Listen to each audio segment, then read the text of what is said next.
তার মানে এখানে বাঙালিরা চাকরি পাবে না, বাইরে বাঙালিরা লাত খাবে, মুখ্যমন্ত্রী বলবে তোমরা ফেরত চলে এসো। কোথাও তো একখানা সমাধান চাই যে বাংলার মাটিতে বাঙালি সে হিন্দু হোক মুসলমান হোক তাকে কাজটা আগে পেতে হবে, তবে তো আমরা যাবো না। আমরা কেন লাদিয়ে থাকে বাইরে যাব? আমি তো এই প্রশ্নটা সরকারকে করতে চাই। সাবির মল্লিককে লাশ হয়ে না ফিরতে হয়, আগামী দিনে করে সাবির মল্লিককে কাজের জন্য হরিয়ানায় না যেতে হয়। আগামী দিনে সাবির মল্লিক এই ধুলাগড়ে যেখানে বলা হচ্ছে যে বাঙালি মুসলমান নেবে না, ঠিক আছে, সেই কোম্পানিতে সে যেন দরজায় লাথি মেরে সাবির মল্লিক, ঠিক আছে, এবং তার সঙ্গে কুন্তল দাস থেকে শুরু করে সকল বাঙালি হিন্দু মুসলমান মিলে দরজায় লাথি মেরে ওই কাজগুলো 90% 100% আমাদের ছেলেরা করে, যাতে বলে যে হ্যাঁ এটা আমার বাপের মাটি, এখানে আমরা যা বলবো সে। সাবির মল্লিকের বিচার চেয়ে জাস্টিস ফর সাবির মল্লিক কেউ উঠেছে? তার মানে বাঙালির পাশে কিন্তু দিনের শেষে ভাই বাঙালিই আছে। 6 তারিখে আমরা ধর্মতলায় অবস্থানে বসছি, সেখানে উড়িষ্যার পীড়িতরাও আসবে, ঠিক আছে। আমরা কিন্তু এই কলকাতা, বাংলা ও বাঙালির রাজধানী কলকাতার প্রাণকেন্দ্র, সেটা যে সারা ভারতে বাঙালিকে যেভাবে তাড়ানো হচ্ছে, মারা হচ্ছে, খুন করা হচ্ছে, সেই জায়গাটা মিডিয়া থেকে অফ করে দেওয়া হয়েছে। বাংলা পক্ষ সেই ভয়ঙ্কর ঘটনাগুলিকে কলকাতার প্রাণকেন্দ্রে আবার পুনঃপ্রতিষ্ঠিত করবে, কোনো একটা আয়না তুলে ধরবে।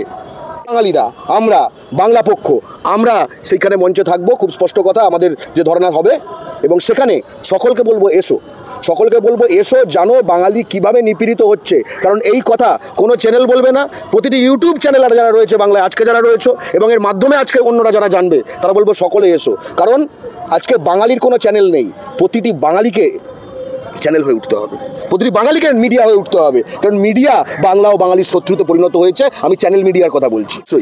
আমরা রাজনীতির আগে যেটা করছি সেটা হচ্ছে রাজ্যনীতি। আজকে রাজনীতির ঊর্ধ্বে আমাদের এবার রাজ্যনীতি করতে হবে। আমাদের বাঙালি ভাই সাবির মল্লিক তার লাশ ফেরত এলো, বাসন্তীর ছেলে, দক্ষিণ 24 পরগনার ছেলে, গেছিল হরিয়ানায় কাজ করতে, বডি ফিরে এলো, পরিবার আছে। এবং সবচেয়ে যেটা লজ্জার কথা যে আমাদের এক বাঙালি বোন, সে একজন হিন্দিভাষী বহিরাগতর দ্বারা ধর্ষিত এবং খুন হয়েছে সঞ্জয় রায়ের হাতে। একই সঙ্গে আমাদের এক বাঙালি ভাই, সেটাও হিন্দিভাষীদের হাতে খুন হতে হলো হরিয়ানায়, ঠিক আছে। এবং যেরকম আমরা তিলোত্তমার বিচার চাই, কিন্তু সাবিরের হত্যার বিচার, সাবিরের খুনের হত্যার বিচার, এটা চাওয়ার জায়গাটুকুও যে এই এবিপি, রিপাবলিক, TV9 সেটুকু দেবে না, এটাও একখানা চক্রান্ত। কোথাও আমার মনে হচ্ছে স্বর্গে গিয়ে তিলোত্তমা এবং সাবিরের তো দেখা হয়েছে, বোনের সঙ্গে তো ভাইয়ের দেখা হয়েছে কোথাও না গিয়ে। তো বোন বলছে ভাই তুমি এখানে এলে কেন? বলে দিদি আমাকেও পিটিয়ে মেরে দিল, তোমাকে যারা ধর্ষণ এবং খুন করেছে ওরাই আমাকে পিটিয়ে মেরেও দিয়েছে। তোমার বিচারের জন্য বাংলা পক্ষ লড়ছে, সকলে লড়ছে, কিন্তু আমার বিচারের জন্য কে লড়ছে? এই উত্তরটা বাংলা পক্ষ দিতে চায় যে আর কিছু না থাকুক, বাংলা পক্ষ আছে লড়ার জন্য। হরিয়ানায় এটা প্রথম ঘটনা নয়, এর আগে নুতে আমরা দেখেছি এই হরিয়ানাতেই বাঙালিদের পিটিয়ে পিটিয়ে বার করা হয়েছে, তাদের সামান্যতম যে ঘর বাড়ি যা তৈরি করেছিল ভেঙে দেওয়া হয়েছে। তার আগে আমরা দেখলাম উড়িষ্যায় বাঙালিদের পিটিয়ে পিটিয়ে বার করা হয়েছে, এবং এখনও খুঁজখাজ হচ্ছে, এমন নয় যে বিষয়টা বন্ধ হয়ে গেছে। তারও আগে লোকেদের এখন এতটুকু ভুলে যায় জিনিসগুলো, বাংলা পক্ষ ভোলেনি, কারণ আমরা পথে আন্দোলনে ছিলাম প্রতিবাদে। মালদার আরেক বাঙালি ভাই আফরাজুল খান, তাকে রাজস্থানে অন ক্যামেরা পুড়িয়ে মেরে খুন করা হয়েছিল, অন ক্যামেরা, ঠিক আছে। এবং আমার মনে পড়ে যারা খুন করেছিল তারা তো ওর ভাষা বোঝে না, কিন্তু ওই খুনের ভিডিওতে, তাকে পোড়ানোর ভিডিওতে আমার ভাই একটা কথা বলেছিল আফরাজুল, যে জানে মেরো না, জানে মেরো না। এই কথাটা আমার এখনও মাথায় আছে। তখন বাংলা পক্ষ খুব ছোট ছিল যখন এই প্রতিবাদটা আমরা করেছিলাম। আজকে যেরকম এতগুলো বুম দেখছেন, তখন আমরা দুজনে মিলে প্রতিবাদ করতে এসেছিলাম, ঠিক আছে। বাংলা পক্ষ তখন 3-4 মাস হলো শুরু হয়েছে। একজন ক্যামেরা ধরেছিল, আরেকজন আমি ছিলাম, দেখে মনে হচ্ছিল যেন একজন প্রতিবাদ করছে, আসলে দুজন প্রতিবাদ করছিল।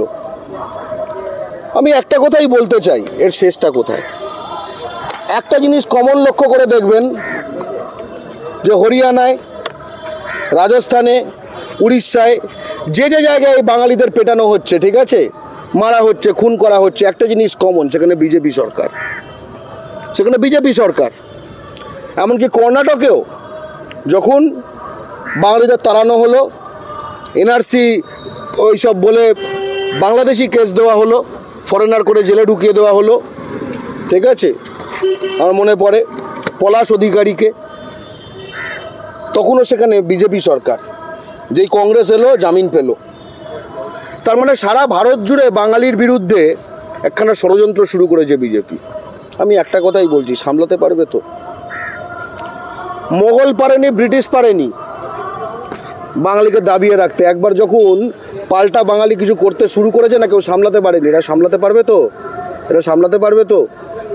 বারবার এই প্রশ্নটা করছি। বাঙালি কিন্তু অত্যন্ত উত্তপ্ত হয়ে যাচ্ছে, এবং এই উত্তপ্ত যে হয়ে যাচ্ছে সেটার ফলে যদি বাংলা ও বাঙালির শত্রুদের এই বাংলার মাটিতে জায়গাটা খুব গরম হয়ে যায়, তার দায়িত্ব কিন্তু বাংলা পক্ষর না, তার দায়িত্ব কিন্তু বাংলা পক্ষর না। আজকে আমরা একটা কথা বলতে চাই, হরিয়ানার নু সেটা কিন্তু মুসলিম শূন্য হয়ে যায়নি, কারণ তার যারা নিজের স্বজাতির ভাই মুসলমান তাদের কিছু হয়নি, বাঙালি তবে তাকে ধরেছে। এই যে হরিয়ানায় খুন হলো, কে খুন হলো? লোকাল মুসলিম না, বাঙালি ছেলে সাবির মল্লিক। উড়িষ্যাতেও ধরে ধরে যাদের তাড়ানো হয়েছে 90% মুসলিম বাঙালি ছেলে, 10% হিন্দু বাঙালি ছেলে। এনআরসিতেও যাদের নাম বাদ পড়েছে 70% হিন্দু বাঙালি, 30% মুসলমান বাঙালি। মানে বাঙালি জাতি আজকে টার্গেটের মধ্যে। বাঙালি জাতিকে এইভাবে যে টার্গেট করা হচ্ছে, একই সঙ্গে বুঝতে হবে তাহলে আমরা তাহলে কি এখানে শুধু প্রতিবাদ করব? বাংলা পক্ষ প্রতিবাদ করবে। এই সামনের 6 তারিখে এই ধর্মতলায় আমরা অবস্থানে বসবো, এবং অবস্থানে আমাদের অবস্থান মঞ্চ থেকে দেখা যাবে বিজেপির মঞ্চটা, যাদের তত্ত্বাবধানে বাঙালিদের ভারত জুড়ে খুন করা হচ্ছে, তাড়ানো হচ্ছে। হ্যাঁ, আমরা ওখানেও চোখে চোখ রাখবো, কিন্তু আমরা সেটাও জানি চোখে চোখ রাখা চ্যানেলগুলো কিন্তু আমাদের মঞ্চে থাকবে না, থাকবে ওই মঞ্চে। কারণ কিছু জিনিস সরানো দরকার, কিছু জিনিস বাঙালির জনমন থেকে সরানো দরকার। যে বাঙালিকে সবসময় টার্গেট করা হচ্ছে কেন? তার একটাই কারণ, আসামে যারা ভূমিপুত্র তাদের কোনো অধিকারের উপর লঙ্ঘন হলে তারা যেরকম ডোজ দেয় তারপর আর কেউ সাহস পায় না। মহারাষ্ট্রে মারাঠিদের যদি ওপর চোটপাট কেউ করে, সেখানে বাল ঠাকরে তৈরি হয়ে গেছিলো, শিবসেনা তৈরি হয়ে গেছিলো, কেউ কেউ চোটপাট করে না। আর আমরা মার খাই, তার কারণ হচ্ছে আমরা এই ছেড়ে দে ছেড়ে দে ছেড়ে দে, এই ছেড়ে দে ছেড়ে দে, গরিব লোক, এই সেই করে বহিরাগতদের আমরা আমাদের মাটিতে এমন জায়গা দিয়েছি যে তারা বুঝে গেছে এটা নরম মাটি। তারা বুঝে গেছে যে আমাদের মাটিতে, এই ধরুন উড়িষ্যার ঘটনাটাই ভেবে দেখুন। উড়িষ্যার ঘটনায় মাননীয় মুখ্যমন্ত্রী কি বললেন? যে তোমরা সব চলে এসো। এটা কোনো সমাধান? আর যদি এটাই সমাধান হয়, তাহলে বাংলার মাটিতে চাকরিতে ভূমিপুত্র সংরক্ষণ নেই কেন? এই যে ধুলাগড়ে, রানিহাটিতে যে লজিস্টিক্স, সেখানে মুসলিম নেবে না, বাঙালি নেবে না বলে আজকে অ্যাডভার্টাইজমেন্ট দেওয়া হচ্ছে, ঠিক আছে, ধুলাগড়ে। এবং ওখানে বাঙালি বোঝাতে চেয়েছে, মুসলিম কেন লিখেছে? কারণ এলাকাটা বাঙালি মুসলমানের এলাকা, তাই নেবে না। জালান কমপ্লেক্সে আমাদের কাছে এসছে, ঠিক আছে। তার মানে এখানে বাঙালিরা চাকরি পাবে না, বাইরে বাঙালিরা লাত খাবে। মুখ্যমন্ত্রী বলবে তোমরা ফেরত চলে এসো। কোথাও তো একখানা সমাধান চাই যে বাংলার মাটিতে বাঙালি, সে হিন্দু হোক মুসলমান হোক, তাকে কাজটা আগে পেতে হবে, তবে তো আমরা যাবো না। আমরা কেন লাদিয়ে থাকে বাইরে যাব? আমি তো এই প্রশ্নটা সরকারকে করতে চাই। আমরা একদম যে শিকড়ে যেতে চাই প্রশ্নটা, তারা তার জায়গায় আমাদের উপর অত্যাচার করছে। প্রশ্ন হচ্ছে আমাকে তার জায়গায় যেতে হচ্ছে কেন? আজকে আমার মাটিতে 1 কোটির বেশি বহিরাগত কাজ করছে। বিধানসভায় শ্রমমন্ত্রী মলয় ঘটক সেটা নিজের তথ্য পেশ করেছে। আর 21 লাখ বাঙালি তারা বাংলার বাইরে কাজ করছে। বাইরে গেছে 21 লাখ, বহিরাগত ঢুকেছে 1 কোটির বেশি। তার মানে এক একটা ছেলের 5টা করে চাকরি হবে, সেই রকম আমাদের এইখানে অবস্থা। কিন্তু সেখানে আমাদের বলা হচ্ছে, কদিন আগে দেখলাম ভিবরে প্যানেল, তারা বলেছে মারোয়ারি বিহারি ছাড়া নেবে না, টোটাল ওপেন অ্যাড দিয়েছে। মার্লিন গ্রুপ তারা বিজ্ঞাপন দিয়েছে বাঙালি নেবে না।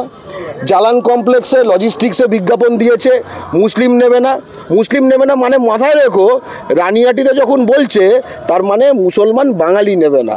তারা এইসব এই কলকাতা খিদিরপুরকে বলেনি, ঠিক আছে? তাদের মধ্যে খুব সাঁট আছে, কিন্তু তাদের মধ্যে প্রচণ্ড সাঁট আছে। আমার মনে পড়ে যখন আফরাজুলকে হত্যা করা হয়েছিল, শম্ভুলাল রেগার যদ্দূর মনে হয় সেই হত্যাকারী, তার ডিফেন্সে একটা ফান্ড বানানো হয়েছিল। মানে ভেবে দেখো, একটা খুনি অত্যাচারী, ঠিক আছে, তার তাকে যাতে আইনিভাবে সাহায্য করা যায় তার জন্য ফান্ড তোলা হয়েছিল, লাখ লাখ টাকা উঠেছিল। আমি জানতে আর একটা বড় কথা যেটা বলতে চাই, সেই ফান্ডে বেশ কিছু টাকাই পশ্চিমবঙ্গ থেকে কলকাতা থেকে উঠেছিল, ঠিক আছে?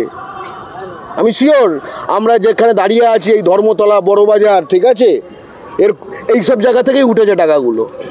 আমরা বাংলার মাটিতে মানে রাজস্থানের মাটিতে বাঙালিকে খুন করেছে যে অন ক্যামেরা, তার খুনির ডিফেন্সের জন্য লোকজন যারা পয়সা দেয় তারা কিন্তু এখানে বসে আছে। আমরা কতদিন ধরে আর দুধ কলা দিয়ে সাপ পুষবো? বাংলা পক্ষ যে লড়াইটা শুরু করেছে, যে লড়াইটার ফলে বাঙালিকে ঐক্যবদ্ধ করছে, যে লড়াইটার ফলে আমরা চাই যে পুঁজি বাজার, চাকরি, জমি, অটো লাইন, টোটো লাইন, খনি, বন্দর, জনবিন্যাস, জনপ্রতিনিধিত্ব, সব কিছুর ক্ষেত্রে বাংলার মাটিতে 90% আমাদের বাঙালিদের আগে দিতে হবে। পশ্চিমবঙ্গের আমরা যারা বাঙালি, আমাদের আগে দিতে হবে। আমরা আগে পেট পুড়ে খাবো, তারপরে বাকিরা পাবে।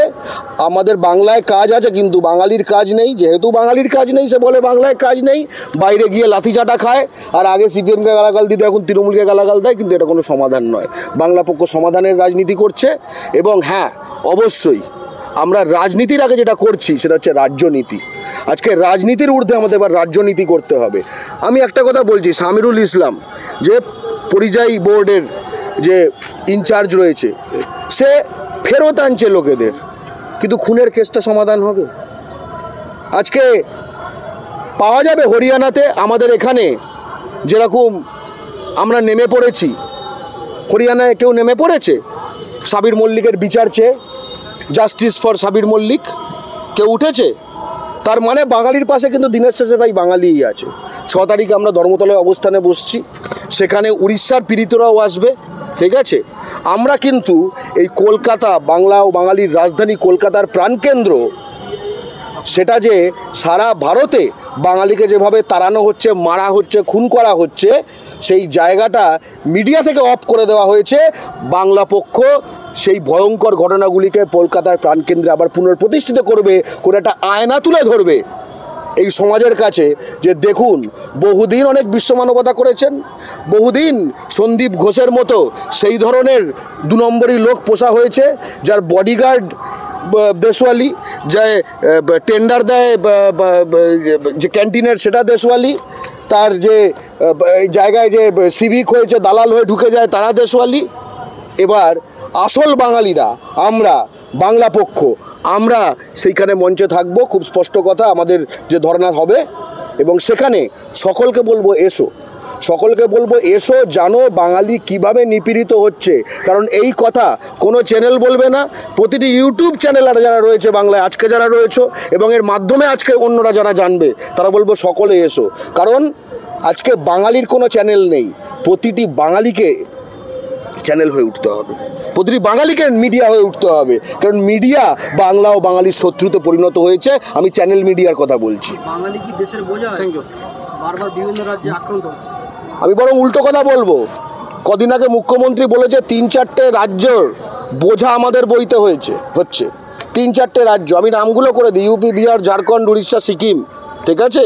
এদের বোঝা আমাদের বইতে হচ্ছে। মুখ্যমন্ত্রী বলেছে তারা এই সব জায়গায় কাজ থেকে শুরু করে, যে সরকারি স্কিম থেকে শুরু করে রাস্তাঘাট সব কিছু দখল করে নিয়েছে।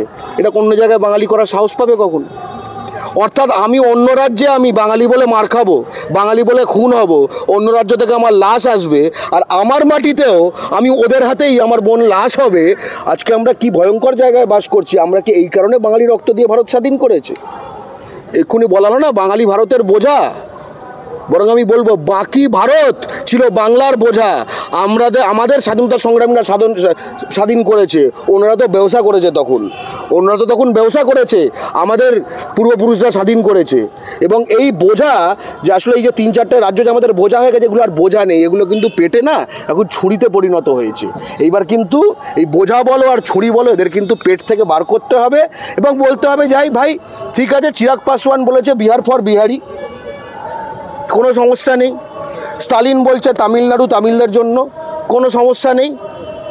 কিন্তু পশ্চিমবঙ্গ তো ভারতের মধ্যে, মঙ্গল গ্রহে নয়, তাই বাংলাটাও বাঙালির জন্য। এই জিনিসটি প্রতিষ্ঠিত করতে হবে যাতে আগামী দিনে কোনো সাবির মল্লিককে লাশ হয়ে না ফিরতে হয়, আগামী দিনে কোনো সাবির মল্লিককে কাজের জন্য হরিয়ানায় না যেতে হয়, আগামী দিনে সাবির মল্লিক এই ধুলাগড়ে যেখানে বলা হচ্ছে যে বাঙালি মুসলমান নেবে না, ঠিক আছে, সেই কোম্পানিতে সে যেন দরজায় লাথি মেরে সাবির মল্লিক, ঠিক আছে, এবং তার সঙ্গে কুন্তল দাস থেকে শুরু করে সকল বাঙালি হিন্দু মুসলমান মিলে দরজায় লাথি মেরে ওই কাজগুলো 90% 100% আমাদের ছেলেরা করে, যাতে বলে যে হ্যাঁ এটা আমার বাপের মাটি, এখানে আমরা যা বলবো সেই নিয়মে চলবে। এবং যারা মিটিমিটি হাসছে, যারা চেপে চেপে থাকছে, যারা মনে করছে বাঙালি লোক দেখো আপনি নিজেদের মধ্যে ক্যা করতা হয়, এই করতা হয় ওই করতা হয়, তৃণমূল সিপিএম বিজেপি করতা হয়, এই চ্যানেল ওই চ্যানেল করতা হয়, নিজেদের মধ্যে খেতে ব্যস্ত, তোমাদের বলে রাখো ভাই, তোমাদের কিন্তু ভবিষ্যৎ খুব খারাপ। বাংলা পক্ষই গ্যারান্টি দিচ্ছে তোমাদের ভবিষ্যৎ খুব খারাপ। বাংলার মাটি কিন্তু খুব দ্রুত গরম হচ্ছে, ভুট্টা পড়লেই কিন্তু পপকর্ন হবার সময় এসছে।